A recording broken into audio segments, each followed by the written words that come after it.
की सेवा करते हैं तो पहले गुरु की सेवा करें या इष्ट की सेवा करें? बाबा बोले, सीताराम दास जी महाराज, पहले गुरु की पूजा करके फिर इष्ट की पूजा शुरू करें। जो पूजन सामग्री है उसमें से 2 पुष्प उठाए, पहले गुरुदेव को अर्पित किए और साष्टांग प्रणाम किया और फिर इष्ट पूजा की। चंदन आदि जो अन्य सामग्री है वो गुरुदेव को प्रसन्नता होगी जब श्यामा श्याम को अर्पित करोगे। लेकिन पहली पूजा गुरुदेव की, जब हम पूजा करने के लिए बैठे तो पहले 2 पुष्प गुरुदेव के चरणों में अर्पित करके साष्टांग प्रणाम, फिर उनसे अनुमति लेकर के श्री जी की सेवा प्रारंभ करें। यदि पहले गुरु को प्रणाम और वंदना और पुष्प अर्पित नहीं किए तो गुरु पूजाम बिना देवी इष्ट पूजाम करोति मंत्रस्य तस्य तेजांसी हरते भैरव स्वयं।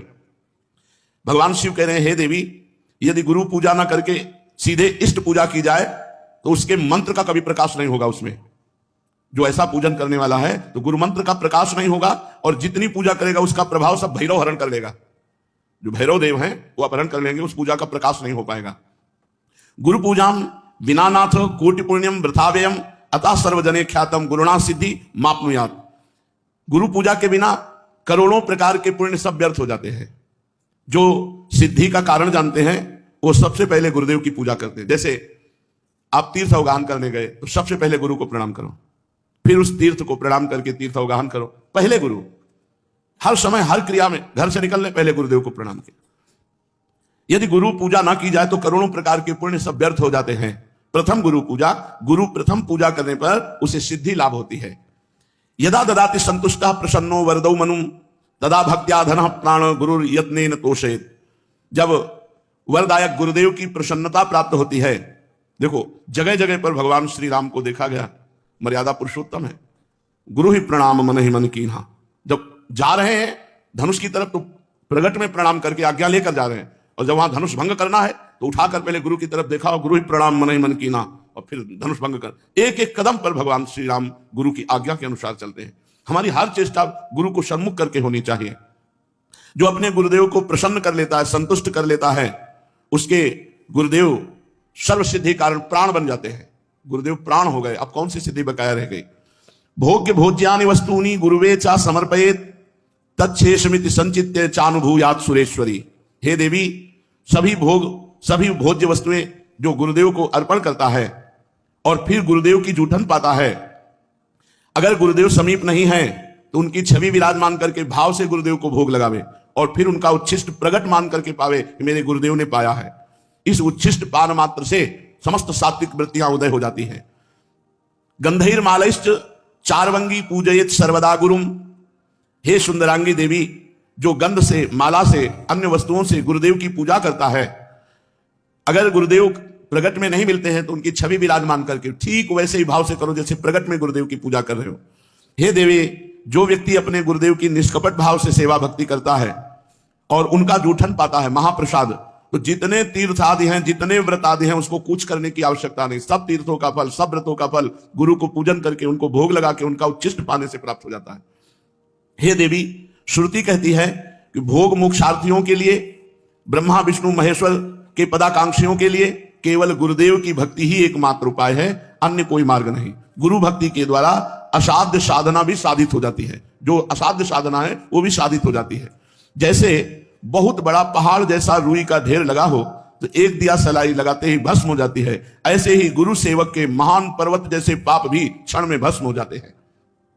जो शिष्य महात्मा गुरुदेव का सेवा, शुश्रूषा, आज्ञा उनके परायण रहता है तो उसे अन्य कोई साधना नहीं करनी पड़ती। वो केवल गुरु सेवा कृपा कारिणी बन जाती है और वो समस्त सिद्धियों का लाभ प्राप्त कर लेता है। उसके पाप क्षय हो जाते हैं, पुण्य राशि वर्धित होती है, सब काम उसके अलौकिक ढंग से होने लगते हैं।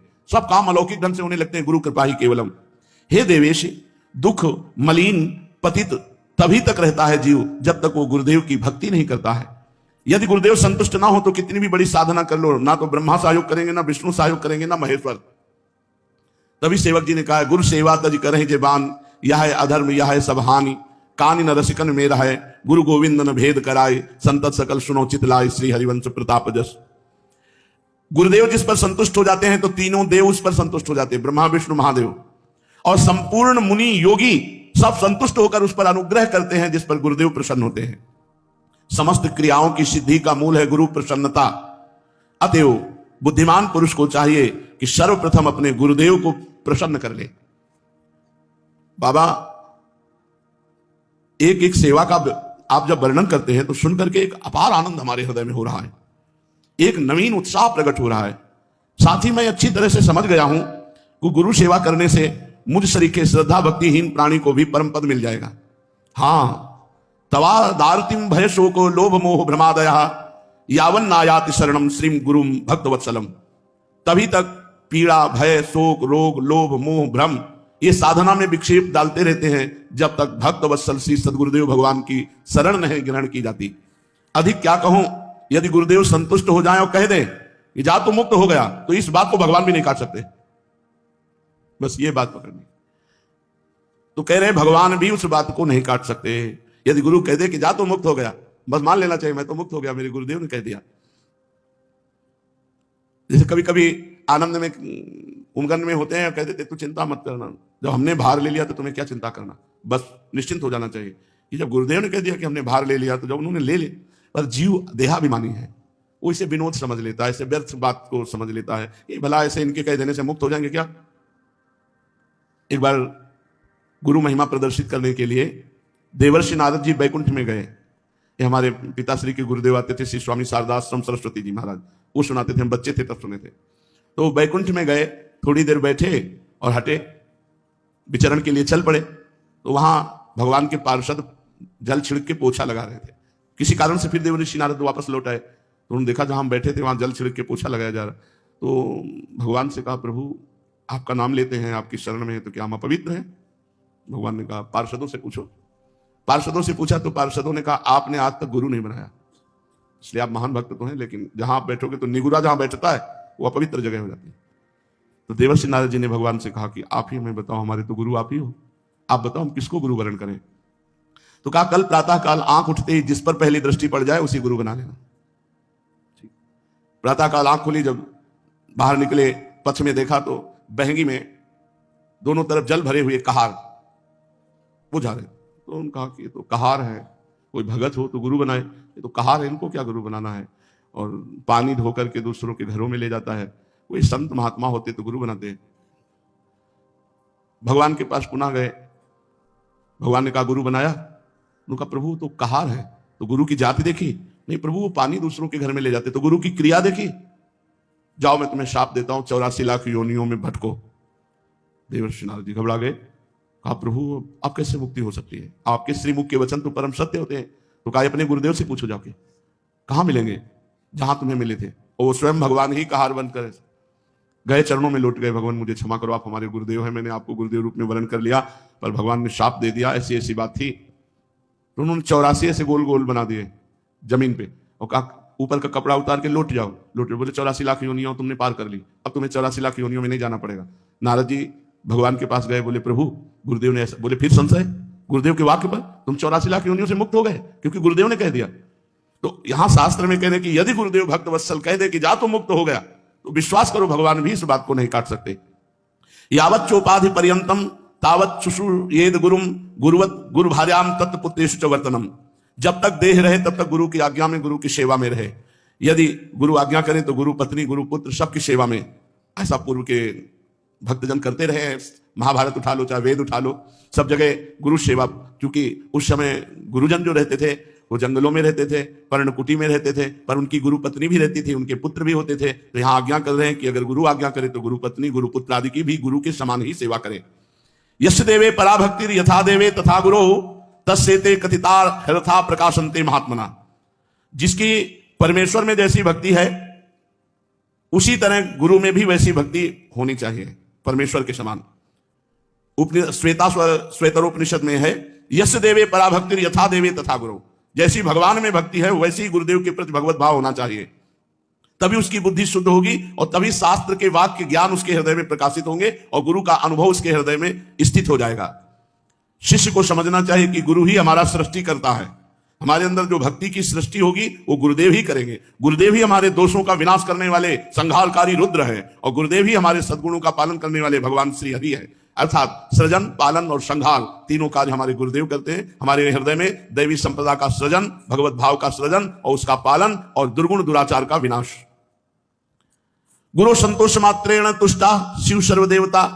यदि गुरु संतुष्ट हो गए तो त्रिभुवन के सारे देवता संतुष्ट हो गए, गुरु तुष्ट हो गए तो भगवान शिव प्रसन्न हो गए, गुरु रुष्ट हो गए तो भगवान त्रिलोचन रुद्र रूप होकर उसके साथ सद्गुणों का संगार कर देंगे।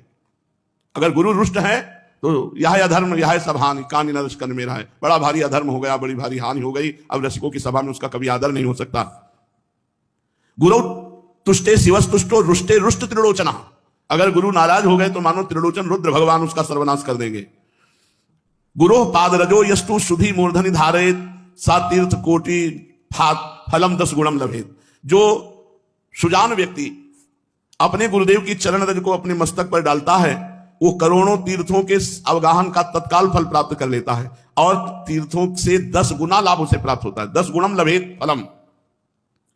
शिष्य भक्त ने प्रश्न किया सीताराम दास जी से, मैं तो महामूर्ख हूं गुरुदेव, अपने गुरुदेव को अभी तक पहचान नहीं पाया, उन्हें मनुष्य ही समझ रहा था और तीर्थ तीर्थ भ्रमण किया, क्या गुरुदेव की चरण तल में सारे तीर्थ विराजमान है? इस बात को ना जाने कब मन में विश्वास दृढ़ होगा। हे देव और कृपा करके गुरु महिमा बताइए। सीताराम दास जी महाराज बोले, गुरो पादोदकम यस्तु नित्यम पिबति भक्तितः सार्ध त्रिकोटि तीर्थानाम फलम सा लभते ध्रुवम। जो मनुष्य भक्ति पूर्वक नित्य गुरु का चरणामृत पान करता है वो 3.5 करोड़ तीर्थों का सेवन का फल प्राप्त करता है। धन्य है महाराज, गुरु चरणामृत में इतनी शक्ति। अरे सुनो, त्रिसंध्यम पिबेत यस्तु गुरु पादोदकम सुधी तस्य नास्ति पुनर्जन्म संसारे दुख वर्तमनी। कोई साधन ना हो, केवल 3 बार चरणामृत पीता हो, सुबह दोपहर शाम, बोले वो निश्चित भगवत प्राप्ति कर लेगा। केवल गुरु चरणामृत से, विश्वास करो, गुरु चरणामृत 3 बार पीने को मिल रहा है, इतने मात्र में भगवत प्राप्ति हो जाएगी। जो बुद्धिमान शिष्य तीनों संध्या काल में गुरुदेव का चरणामृत पान करता है वो इस मोहपत रूपी दुख भय संसार में उसका पुनर्जन्म नहीं होता।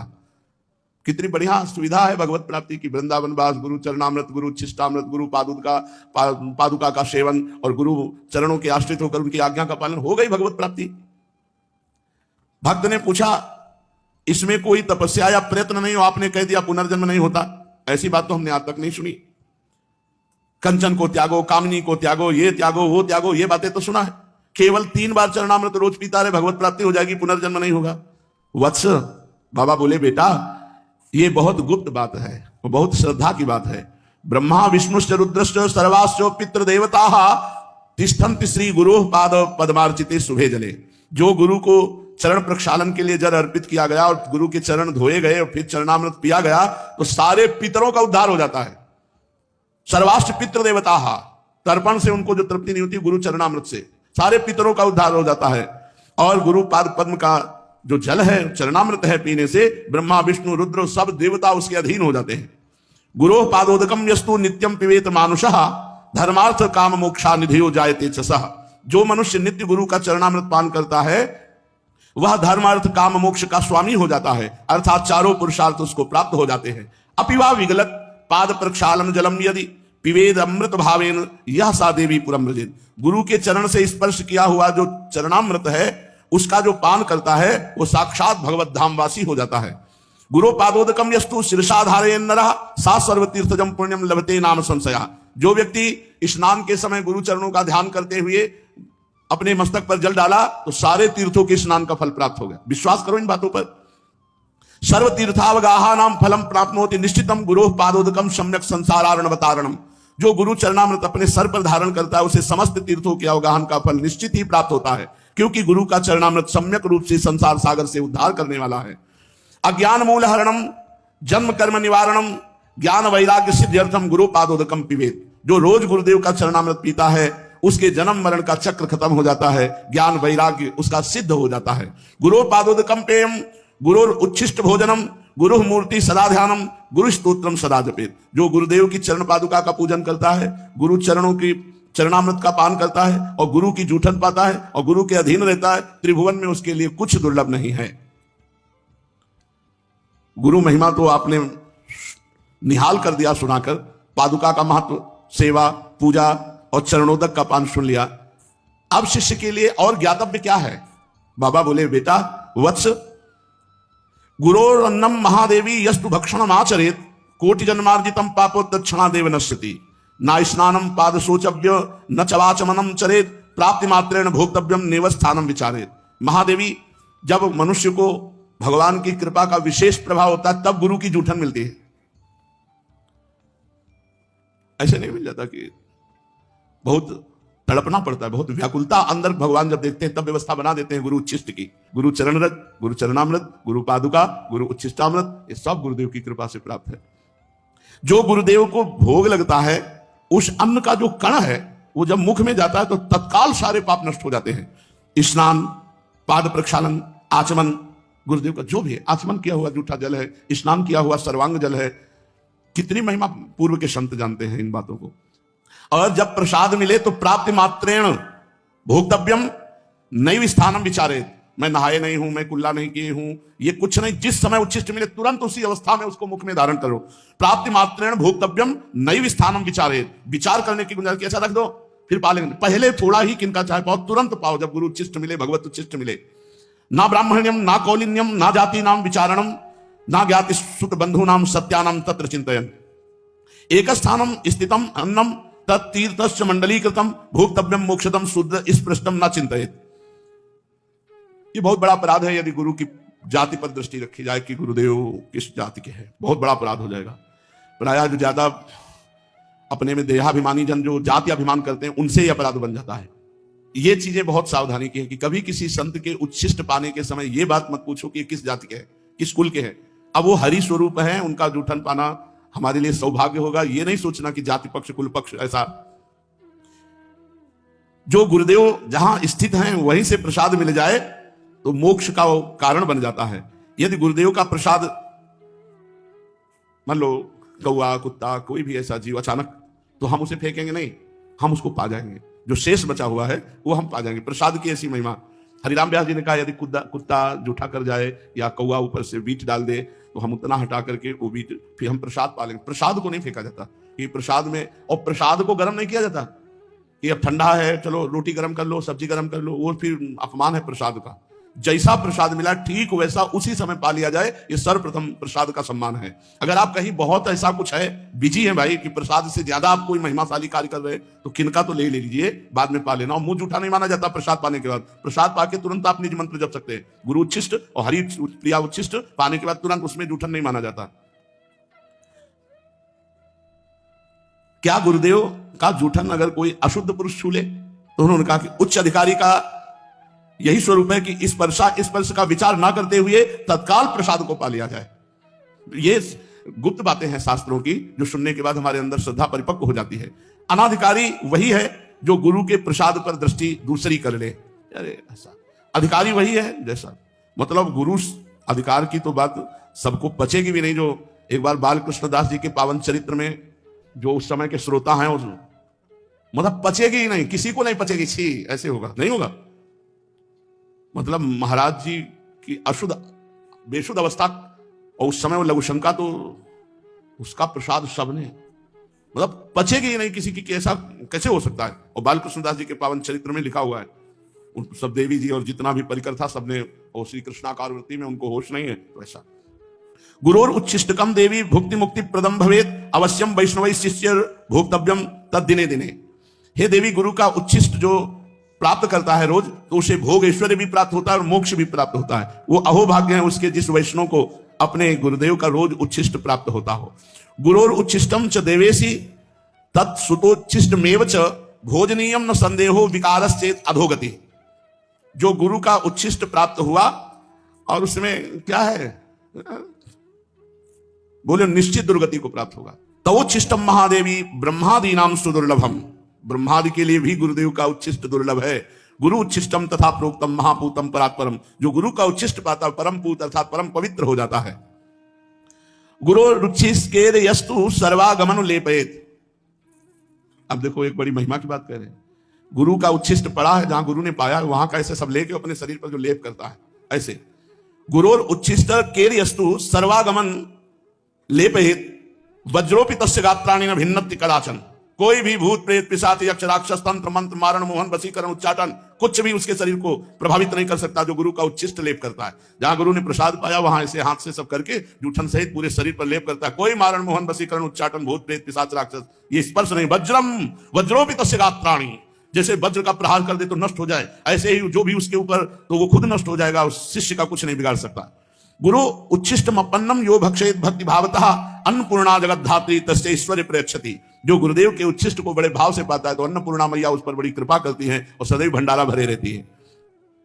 हे परमेश्वरी, यदि कभी प्रसाद भक्षण में भ्रम हो जाए और प्रसाद का अपमान कर दे तो करोड़ कल्प तक उसका उद्धार नहीं हो सकता। कदाचित परमेशान यदि तत्र भ्रमो भवेत न तस्य निष्कृति दृष्टा कल्पकोटि सतैरपि न भक्षयेदि यस्तु मोहात् गुरोरुच्छिष्टकम प्रिय तस्य क्रुद्धात् भवेत् तुम विपित्तस्य पदे पदे। जो गुरु की अवहेलना करके उनके उच्छिष्ट का अनादर कर देता, कदम कदम पर विपत्तियां उसको घेर लेती हैं, उसको नष्ट कर देती है।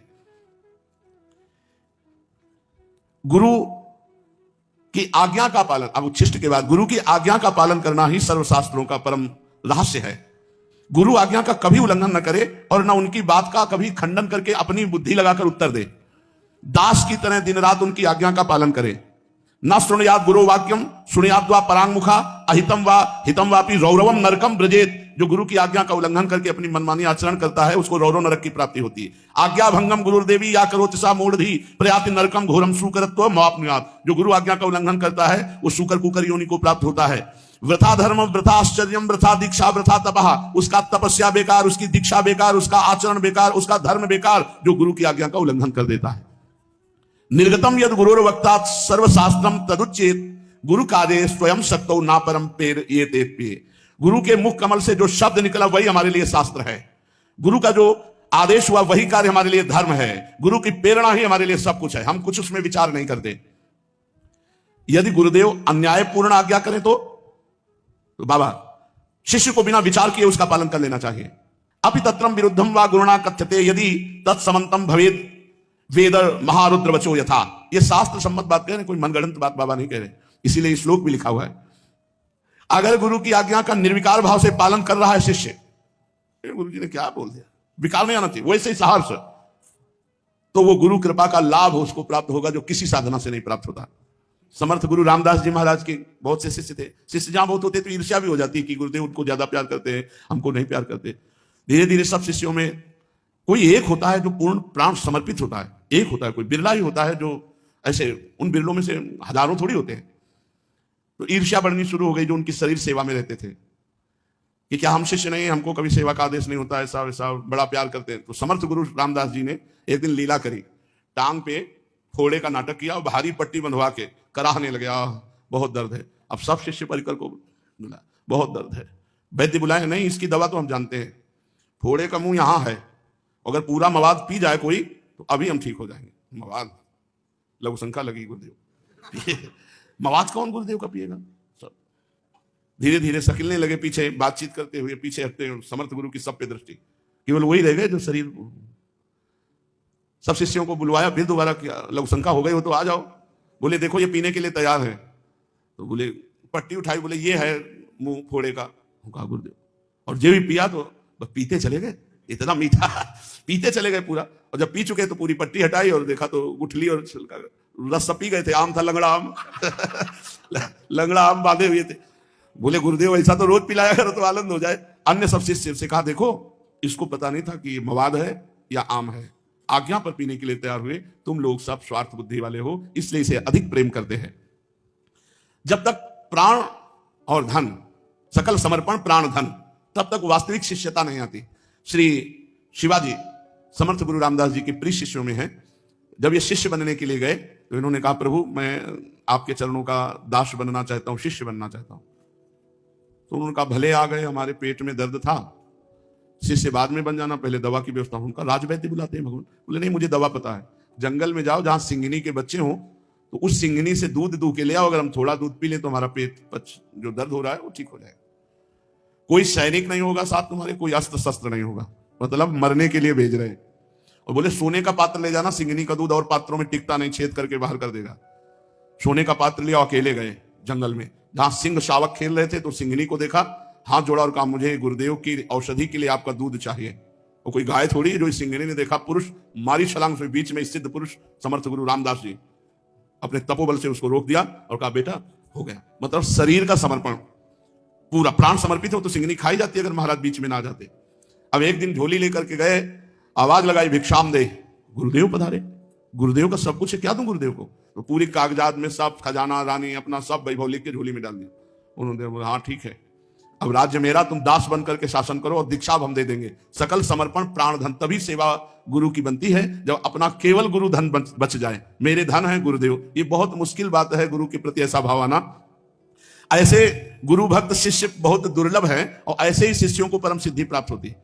सिद्ध श्री रामदास काठिया बाबा जी इतना मोटा काठ डलवा दिया था, केवल रात्रि में ऐसे लंगोटी पर रखते थे अपने शिष्य को और आग जला दी, और वो आग बुझनी नहीं चाहिए, अगर बुझ गई तो मतलब सो गए मतलब मंत्र अनुष्ठान में चूक हो गई। तो जो भी आग बुझ गई एक दिन तो मांगने गए, गुरुदेव थोड़ी आग दे दो, उनका इसका मतलब तुम सो गए।